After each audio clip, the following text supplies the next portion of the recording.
There is life after addiction.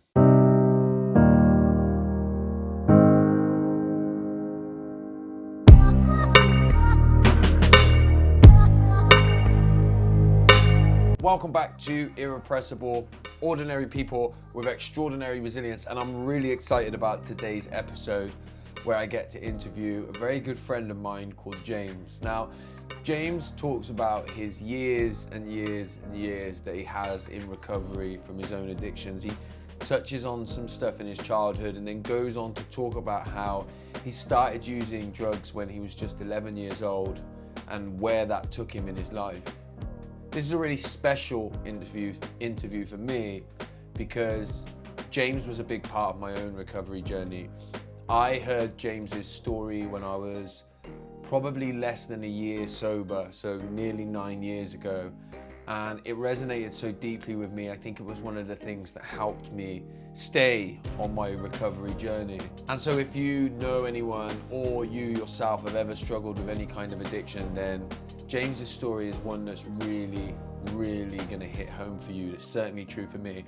And what I do want to highlight with James's story is because he's been in recovery so long, he's faced lots of adversity within his recovery and had to tackle that within his sobriety. And I think that's a really important point. James now works as an addiction therapist, and you can see all of the information about exactly what he's doing in his life today in the comments below. But what I do really believe is that this interview shows that recovery really is possible. If this is the first time that you've ever been here, please make sure that you have subscribed and turned on the notifications so you know each and every time that we post a new video. And seriously, sit back, listen to James. James puts me in a trance when he talks because his story is just so powerful. It's so good to hear a man share his emotions in the way that James does. And I really hope that you take as much from this as I know that I have. It's my man, how you doing? Not too bad, thank you. Lovely to see you, Josh. Yeah, likewise. I'm actually buzzing to kind of talk to you. Before I get you to introduce yourself, I just want to say you're a massive part. You've been a massive part of my kind of journey. So if I think back, and I won't go too much into it because I don't want to give things away, but if I go back to when I first ever met you, which would have been probably like 8 years ago, I never would have thought we'd have been meeting under these circumstances doing this. So it's incredible, mate. The journey's incredible. So look, why don't you just quickly introduce yourself before we get started? Yeah. I'm James Hanson.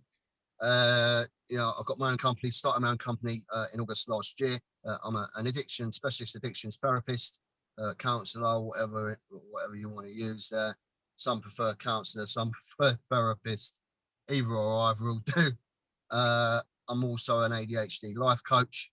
I'm in recovery. It's an honour really, that we're in front of each other. Like you say, I've seen the start of your journey, to where you are now. That's the sort of stuff that fills my heart.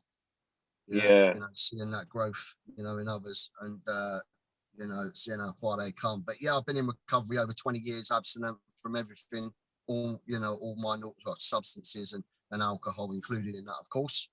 But yeah, so that's me really. Mate, incredible. Like you say, just to be meeting under these circumstances, doing what we do now is incredible. So look, why don't we kick it off? Because I know you've got a hell of a story. So I'll start with the first question I always start with, which is what adversity have you faced that that's meant that you've had to be resilient? God, resilient. That's a word, isn't it? I never thought I'd be talking about that word, I'll tell you, because something like that was something I thought I avoided. It weren't till now, I put posts up and things like that on different platforms and people say, God, you're so resilient. And I'm like, okay. It's no biggie to me.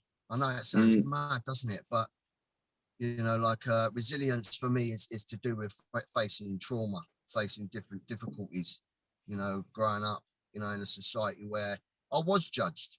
People talk about stigma around mental health. I didn't know back then, until 37 years old in recovery that I had ADHD. I never knew that. I just knew back then that I had a problem.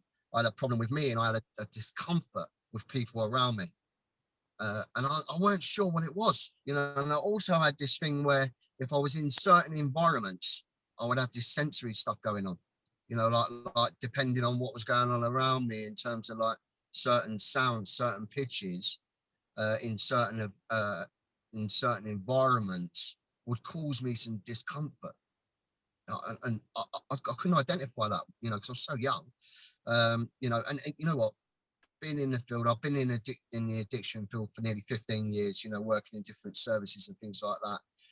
And, you know, my experience is it's that substance misuse, alcoholism, is that there's some underlying stuff going on there. And for me, that you know, that was true.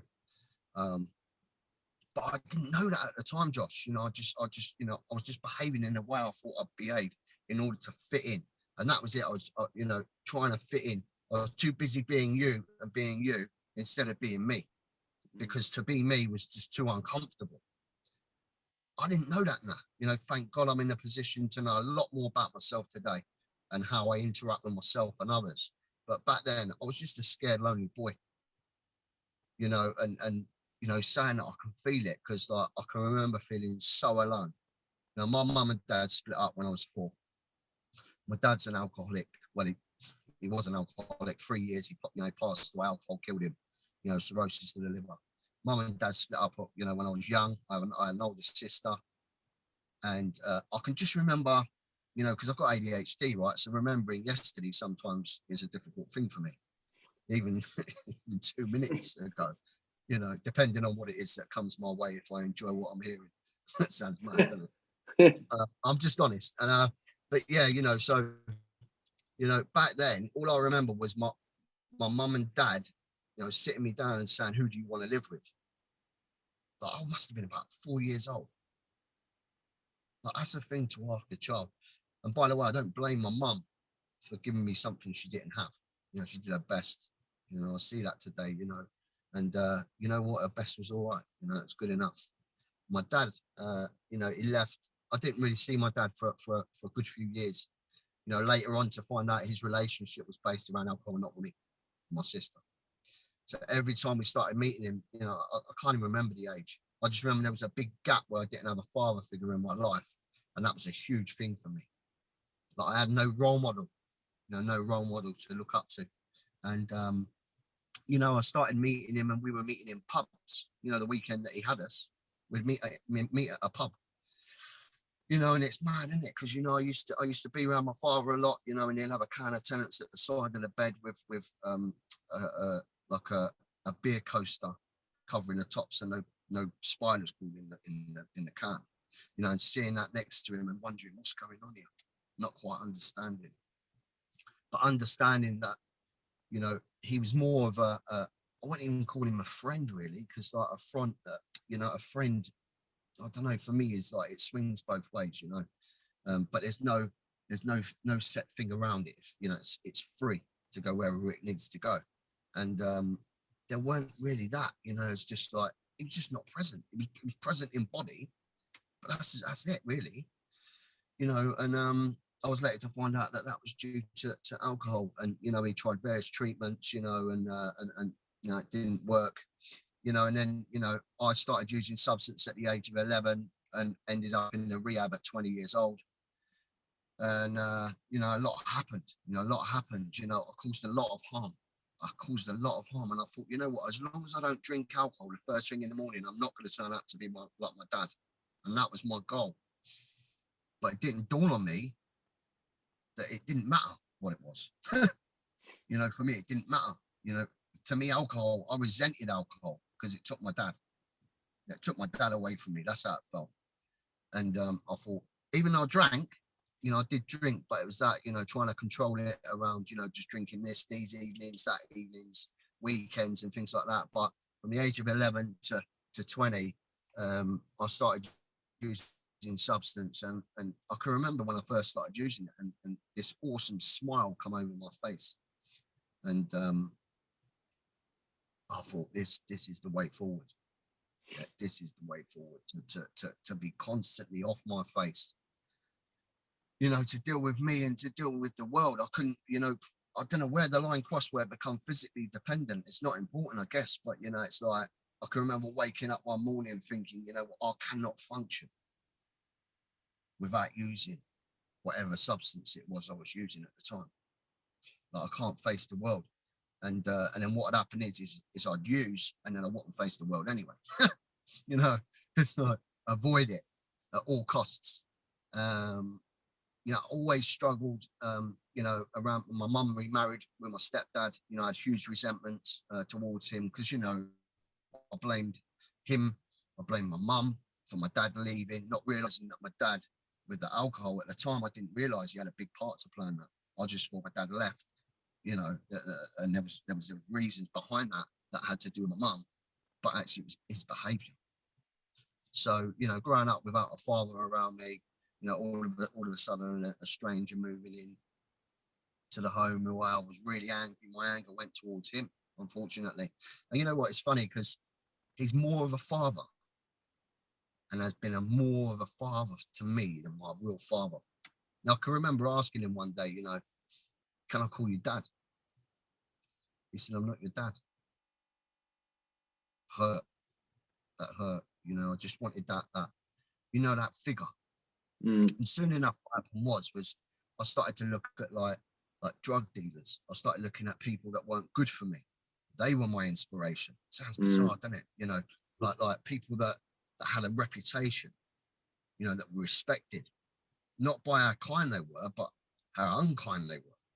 And I thought, yeah, you know, that's what I want to be like. I mean, it was attractive to me, madness, but I just couldn't see it at the time, you know. And then, you know, I started to, you know, and I'm not proud of this stuff, you know, and you know, I started to thieve stuff off of my mum, you know, and as a result of my behaviour, my dishonesty in that, you know, because I was addicted to thieving, I was addicted to lying, I was addicted to lots of different behaviours. It weren't just a substance; it was that behaviour as well.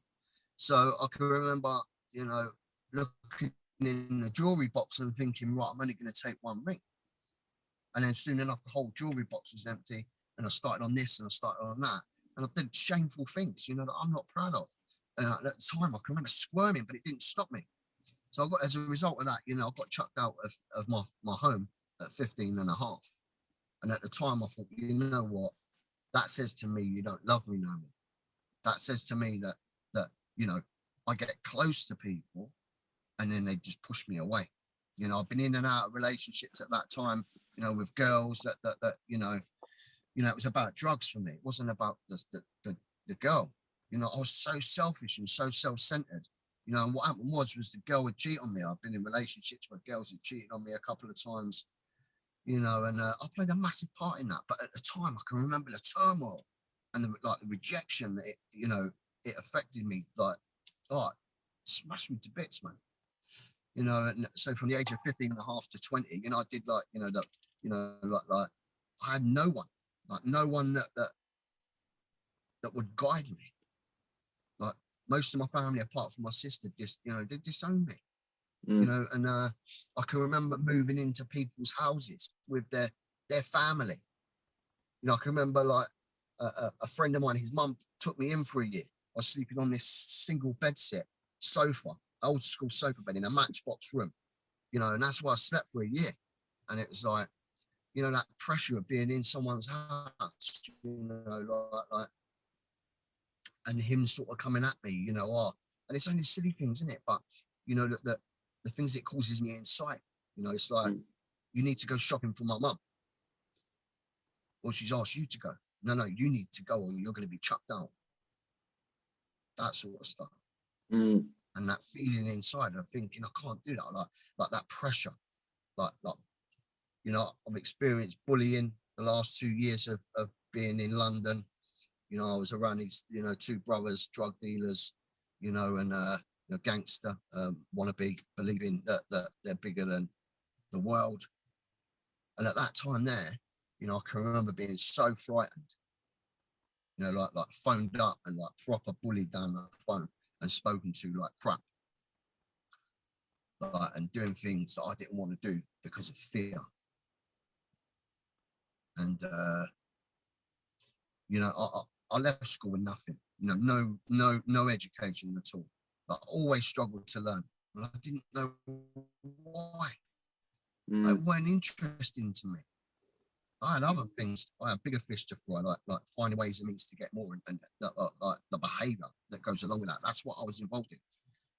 And I lived with my friend for a while, and then I moved in with my aunt. For a while. I never actually settled. I never had anything that I could call my own. And it got to the point where I'd had a year probation. I'd done community service. I signed in police station certain times of the day to go to court. I got barred from public places on one occasion, and I can just remember being 20 years old, 8.5 stone, just lost, and just thinking, I want to die, man. Like, I'm too scared to kill myself. I can remember thinking that I was in a hostel in Brick Lane, in 1997. Not knowing where the hell I want to go, what I want to do. I just felt so low. I didn't have the answer. At that point, I didn't have the answer. I had no one around me that would give me that answer. And I can remember I broke down, and at that point now, up to that point, from 15 and a half, I didn't really have a relationship with my mum. I used to go, if she'd try, but she'd try and encourage me to come around after a while. I can remember going around and just feeling like, they were watching over my moves, like they were watching while I was going around the house and things like that. And I can't do this. So I didn't go back there. And then so from 15 and a half to 20, didn't really have a relationship with my mum. It broke my heart. It broke my heart.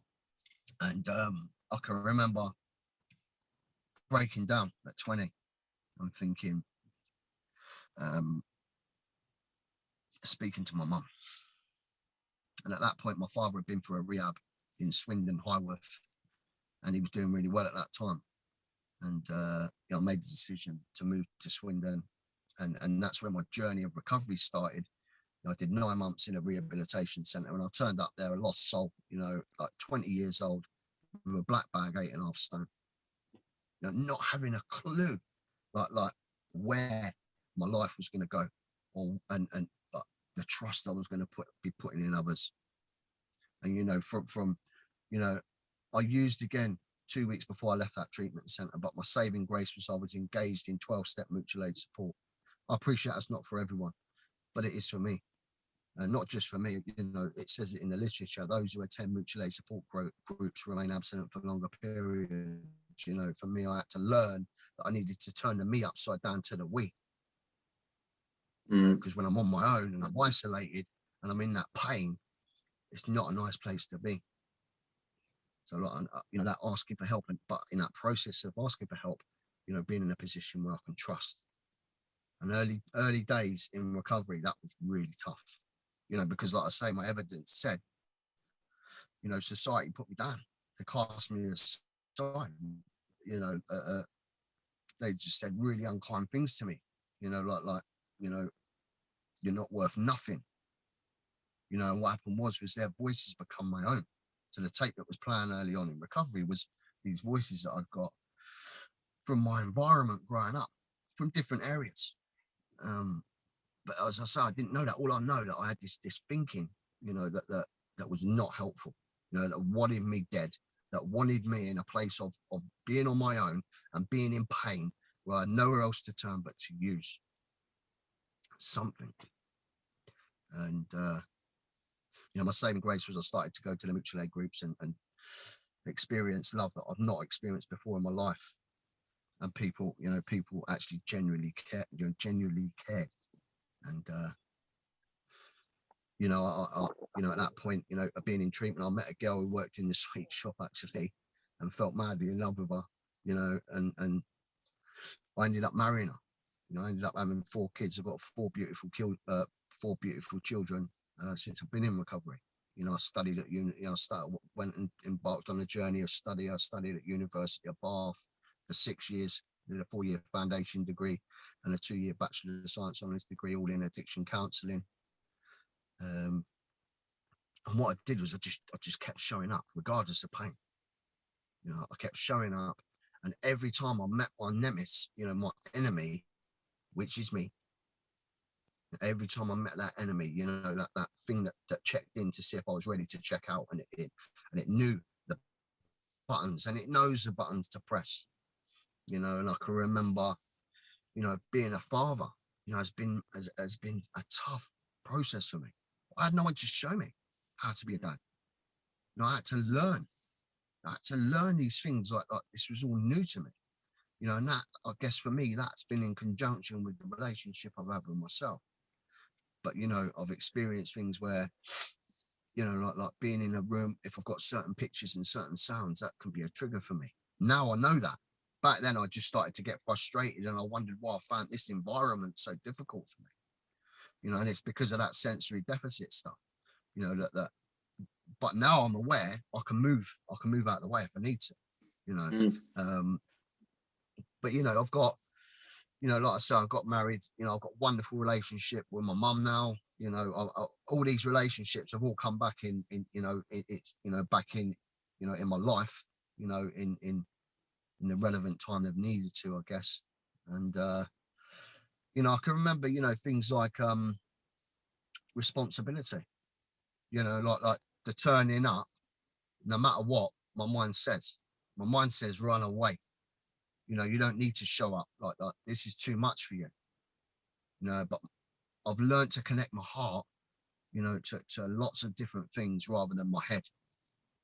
And that's not been an easy process because of the evidence that's been played. I've had to learn to record over that old tape, but you know, but also learn to live in the moment. And with whatever feeling comes my way, you know, I mean, I'm not with the mother of the kids now. You know, we got divorced when I was 14 years in recovery. That was, I'm not sure we can have a look at that at this time. I'm not sure, but you know, I had 4 beautiful kids.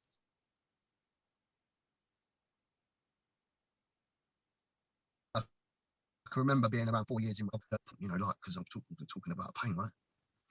And you know, our second child was born, and I thought I had an angle on, you know, like who I am as a person, and you know, where I stand within that role of being a father. And I was to be taught a big lesson. You know, my son, you know, our son was born. He was born 1 pound 14 ounces. You know, and I can remember being 4 years in recovery. You know, 1 pound 14 ounces. He was 25 weeks old. He was in hospital from May to October. He nearly died 3 times. 3 times we got asked to turn the machine off. They said if he didn't live and he didn't have an operation on his eyes because of high pressures in oxygen, because he was on oxygen, you know, for a long time, 100%, done something to his eyes. And they said if they didn't operate, he would be blind if he lived. And because of his cerebral palsy, they said he wouldn't walk again. And I can remember, you know, just being told all this stuff. You know, he was in from May to October. We couldn't touch him for 3 months. You know, and I've never experienced pain like it in my life. You know, I wanted to run. I didn't want to use a substance, you know, which is a miracle in itself, really.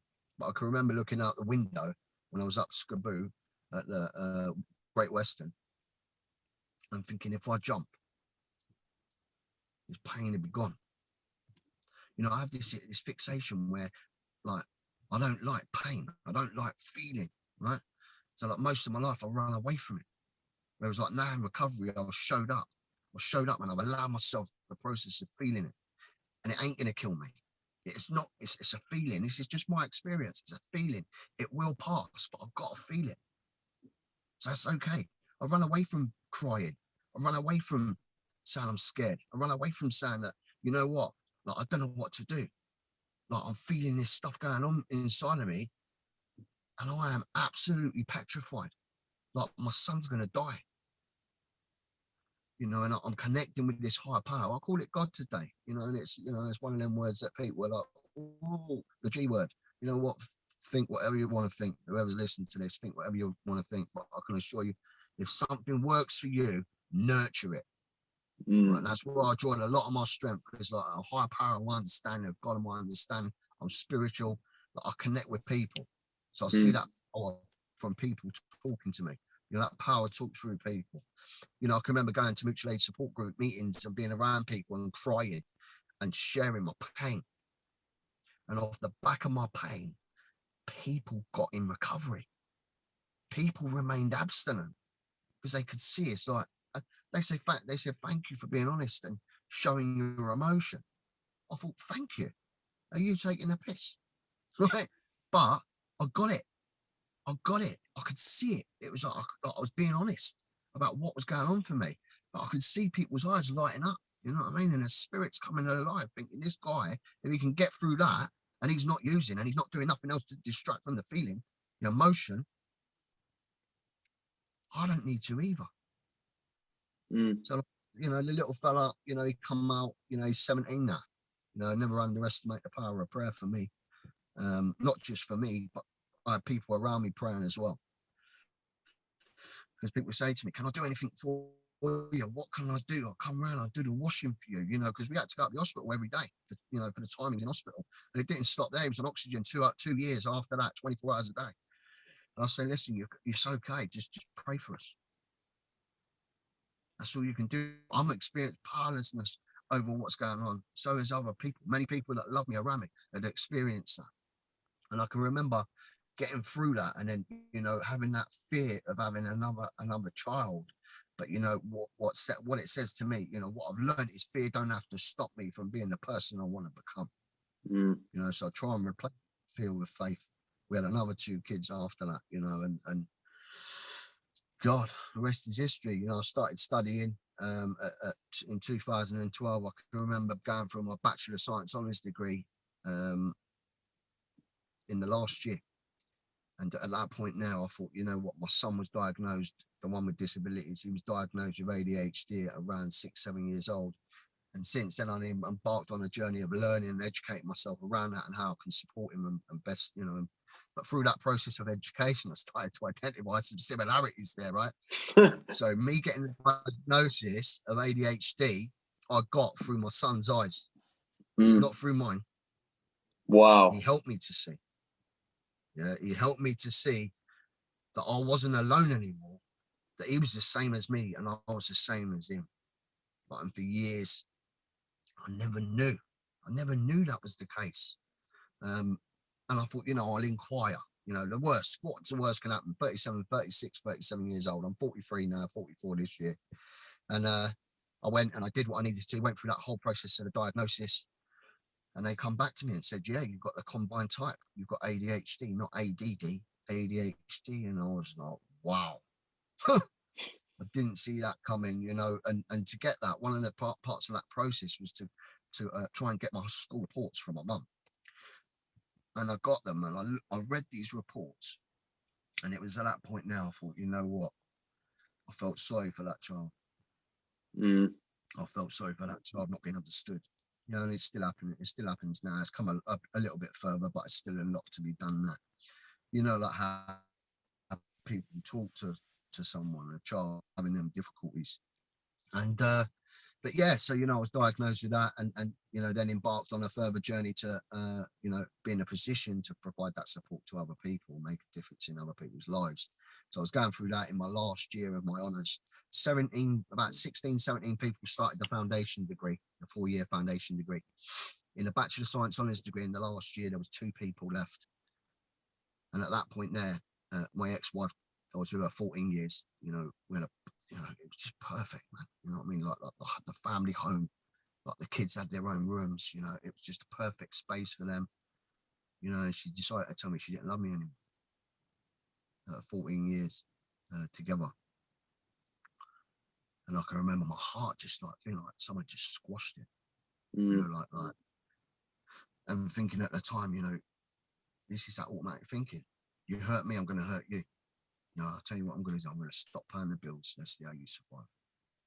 You know, that unkind stuff, man, that automatic unkind thinking because of being rejected, you know, and being told, you know, tell me you cheated on me. You know, tell me you've done something, but don't. That's the worst thing you can tell me. You don't love me no more. And despite what I was thinking, I can remember, you know, something saying, you know what, she's a wonderful mum. She's allowed to You know, she's allowed to have feelings. She's allowed to have her feelings change. And I can remember thinking, you know, what if I just run away? You know, what if I just, you know, because I didn't want to be in that intensity of emotion. Like, I didn't like it. You know, I hated it. In fact, Josh, you know, like that. And it was like being in intensive care. That's the only way I can describe it. So, but then, you know, you know, that inner connection, I call my heart, you know, says, you know, she's a good mum. You need to continue paying them bills. And I did for 2 years, you know, and it was a lot of money, you know, and then, you know, 9 months later, I tried to live in the family home, but it was just like living in 9 months of intensive care of emotion. But for me, it was about trying to be there for the kids, because I weren't being my dad. That weren't what I was going to be. I'm changing that, right? By showing up, regardless of how I'm feeling. And it was like, I mean, you know, most days it was like a knife sticking in my heart. You know, like that, wanting to be somewhere, but not wanting to be somewhere. But still being there. And, you know, that broke my heart, you know, telling the kids and things like that and going through that whole process. But I didn't want to use. I allowed myself to feel what I needed to feel. And like I say, for 2 years, I paid the bills. And then 9 months down the line, I ended up moving out because it wasn't working. And I lived in a double bedroom for a while, you know, paying that and paying the other. And then turning up, you know, when I had the kids. And yeah, you know, the rest of the history, you know, I mean, that was like, you know, 6 years ago now. And, you know, in the last year of my Bachelor of Science honours, that's what I was going through. So 17 people started that foundation degree, 2 finished it, and I was one of them. And I was going for a breakup. And, you know, and to get through that was unbelievable. You know, every time I open that laptop, right, then voices coming, close the laptop, what are you doing? You're thick, you're stupid.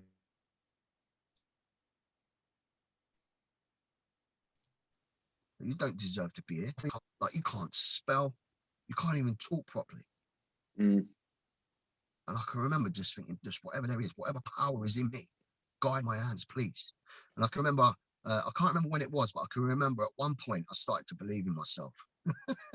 And that was, I was writing an essay, and I was looking for some evidence to back up what I was saying. And I found this document, and I was reading it, and I was thinking, yeah, I'm getting this. Yeah, this is some good stuff. And, you know, I come to the end of the document, and there weren't no reference because I read it. I read it, and I was like, bloody hell, like, that's really well written. That's quality. And then I can remember at that point there thinking, you know what? You need to start believing in yourself, man. Like, everybody around you up to this point, like the beautiful stuff people say, you know, about who I am, how I carry myself, like, you know, what I'd say to people, I don't say to no one else, in terms of like how I present it somewhere. I won't present it, you know, I am me. Yeah? I have a lot of attributes, but, you know, I've got a part of me that don't want to see them. So, you know, it's an absolute privilege to be able to share this space. You know, it really is. I've been seeing you doing your videos and things like that, Josh, and the work that you've been doing. You know, and I believe now, you know, since starting the business in August, that, you know, I'm in a position where, you know, I can start making a difference. Yeah. You've been making a difference for a long time, mate. For a long time. And this is the thing, and that's like, you know, I remember basically, I sort of said at the beginning, I touched on, you had a big part in my journey. You basically, I heard what you've just done there, but I heard it when I was like, at the time, yeah, I was like probably about 6 months I'd stopped drinking. And I'll be honest with you, I was thinking, this is shit, right? I was thinking, and there's no one like me not drinking. I was 24, do you know what I mean? I was like, there's no one like this ain't for me. And then I remember you coming in and you said what you've just said now. You had 4 kids at the time. Because I remember I was going to you, you got 4 kids. I got 4 kids. I was like, you're actually a decent lad. You're a bloke. I hadn't seen any of that. Like, I'm being generalistic when I say that, but like, I hadn't seen it. And it, you know, you'll know as well as I do, at the beginning of your journey, those things are the things you hold on to, you know? And I proper remember for a long time afterwards, you know, you might resonate with this when you first stopped drinking. I just thought, I stopped thinking I want to be sober. And it was like people like you, I was like, I want to just be like James. You were known in that group as Cockney James, yeah? I was just like, I just want to be like Cockney James. I didn't see you again for months, but I was like floating about. I think the only thing I was doing is not putting on a Cockney accent. Everything else I did was like trying to be like you. Do you know what I mean? But having that, you talked about it as well, that man to look up to, yeah? I'd never had that apart from dealers and all that kind of stuff, like hoolies and all that. That's what I looked up to have a man like you, like you've just done in the time that you've shared there, to be so comfortable is probably the wrong word, to be so comfortable with how uncomfortable your emotions make you feel. That makes sense, doesn't it? That's what you do really well. Like, I can see when you're talking, I can see it's uncomfortable, but you're okay with that because you know that it's appropriate for what you're talking about, you know? Definitely. You know, it's you know, I don't think it's a strange coincidence. You know, like when I've been in different pain, you know, different aspects of pain, different intensities. It's like I can remember breaking up with my wife and going through the divorce and thinking like, there's no hope. You know, thinking like, is this how my life's going to be? And being so down low. You know, I was on antidepressants. I went through depression. You know, and I mean, I was in so much pain, man. And, you know, that thing saying, you know what, hang in there. Like, this will get better. And almost like not believing it, but just going with it anyway. You know, I'm living in Wolverhampton now, you know, and I'm engaged, you know, and like this, the woman I'm with, I call her love of my life, you know, my soulmate. You know, I never knew like what was missing from a marriage until I met my partner I'm with now. Like, it's hard to explain, like, because it's not something I'm very familiar with. And I'm talking about unconditional love. I'm talking about supporting me no matter what. Like, I've never met a woman with such an amazing heart. It's unbelievable. But, you know, we're so similar. You know, I have an amazing heart. It's just I've not been given the opportunity up to the time I got in recovery to show the world that. And that's a magical gift. And I believe every one of us have got it in recovery. You know, well, anyone that's been through some form of trauma or emotional turbulence, you know, I believe that. You know, we've got a lot to give. And so being with my fiance now has shown me what was missing at least 4 years, up to the point my ex told me she didn't love me. Weird, isn't it? You know, getting that routine and that pattern of thing, everything's normal. You know. So that's where I'm at right now. You know, I'm traveling all over the place to the UK and doing the Zoom sessions and things like that. That's how I work. You know, some people are more comfortable doing Zoom, which is quite powerful in itself. Really, there's less anxiety provoking. You know, being in front of the screen rather than in person. You know, brilliant. I'm blessed.